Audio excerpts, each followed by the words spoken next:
오늘은 데살로니가 전서 두 번째 시간입니다. 하나님을 기쁘시게 하는 삶이라는 제목으로 말씀 나누도록 하겠습니다. 자, 오늘 우리가 읽은 본문은 사도 바울이 데살로니가 교회 성도들에게 이 하나님을 기쁘시게 하는 삶은 어떤 삶인지를 가르치고 있습니다. 자, 크게 세 가지로 나눌 수 있는데 자신에 대해서 또 이웃에 대해서 그리고 일에 대해서 이렇게 세 가지로 나눕니다. 우리 차례대로 살피겠습니다. 첫 번째는 자신에 대해서입니다. 3절 말씀입니다.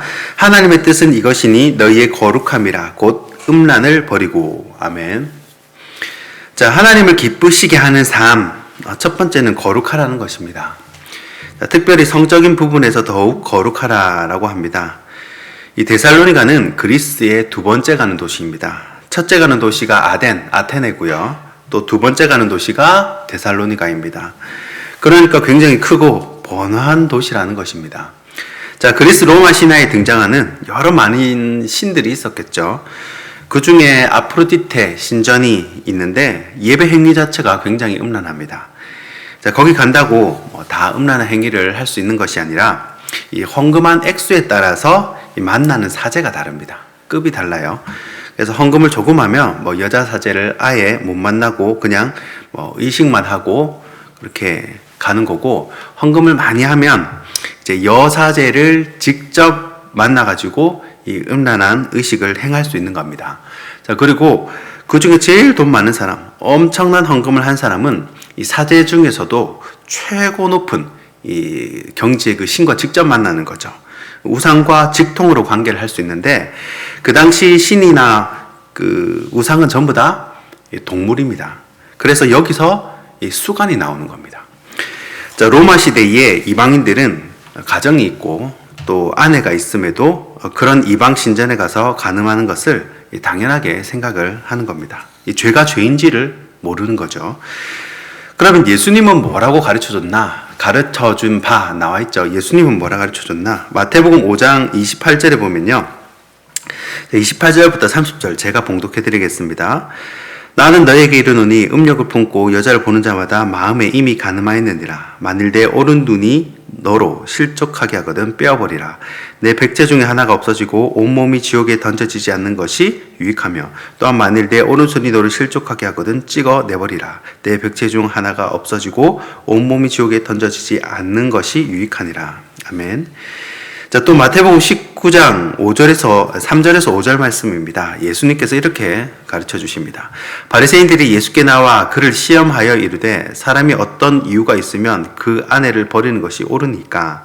예수께서 대답하여 이르시되 사람을 지으신 이가 본래 그들을 남자와 여자로 지으시고 말씀하시기를 그러므로 사람이 그 부모를 떠나서 아내에게 합하여 그 둘이 한 몸이 될지니라 하신 것을 읽지 못하였느냐. 아멘. 자, 이 말씀을 보면요, 아내 외에 간음하는 것을 심각한 죄로 여긴다는 것을 알 수 있습니다. 예수님이 이렇게 가르쳐 주신 거예요. 그런데 데살로니가 지역도 부유한 지역이다 보니까 이 돈 많은 사람들이 많은 것입니다.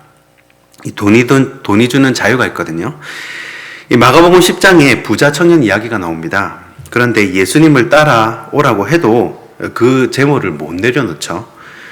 돈이 주는 달콤한 것들이 많은데 그걸 포기하기에는 이 낙타가 바늘귀 들어가는 것만큼이나 어렵다는 이야기입니다. 자, 우리나라도 이제 국민소득 35,000달러가 넘었다고 합니다. 최근 뉴스를 보니까 35,000달러를 넘었다고 하는데 2010년도에 국민소득이 한 2만 달러 정도였습니다. 그런데 10년 새 소득이 거의 2배가 늘었다는 거예요. 자, 인구수가 5천만 명 이상인 국가 중에 국민소득이 3만 달러 넘는 국가는요, 세계적으로 딱 8개 나라밖에 없다고 합니다. 그리고 국민소득 2만 달러도 없어요. 가운데층이 없습니다. 그러니까 가난한 나라가 열심히 해가지고 국민소득 10,000달러까지 가기는 그래도 어느 정도 할 수가 있답니다. 그런데 이 1만 달러에서 2만 달러 넘어가는 것 굉장히 어렵다고 합니다. 그러니까 우리나라가 얼마나 잘 사는 나라가 됐는지 감이 오죠. 그런데 모든 문명 속에서 부요하다, 풍요롭다 그러면 이 문명이 타락했다라는 것을 의미합니다. 여러분, 부산 하면 역시 해운대 아니겠습니까? 그런데 해운대가 사실은 굉장히 음란한 도시입니다. 이 소돔과 고모라 같은 도시가 바로 이 해운대입니다. 제가 청년 때 저기 밑에 상국이네라는 떡볶이 집이 있어요. 해운대 시장에. 거기서 잠깐 배달을 한 적이 있습니다. 밤에, 야식이니까요. 밤에 배달을 하니까요. 별의별 곳을 다 가봤습니다. 새벽에. 해운대에 얼마나 음란하고 악한 곳이 많은지.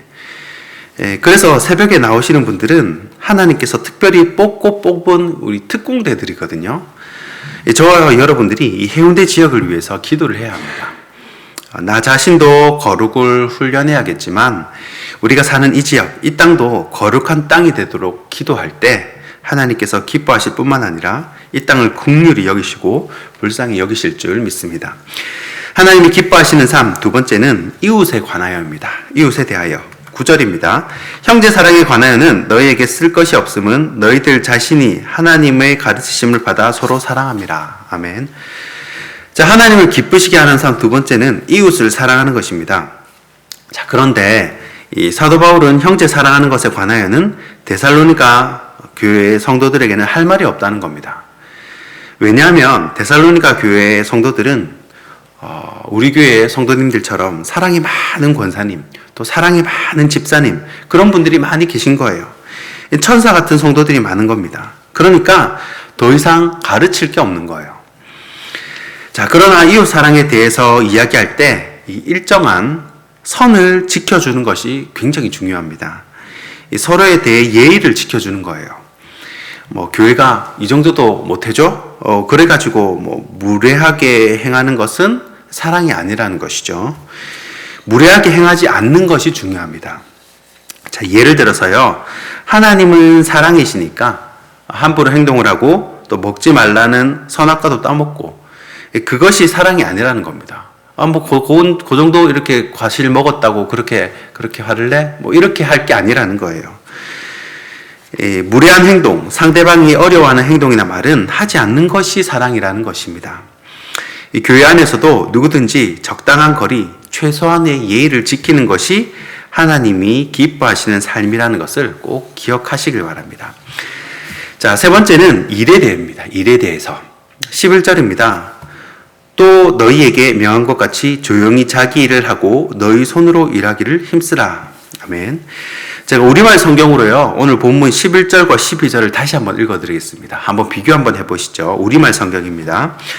우리가 여러분에게 명한 것 같이 조용한 삶을 살며 자신의 일을 행하며 여러분의 손으로 일하기를 힘쓰라는 것입니다.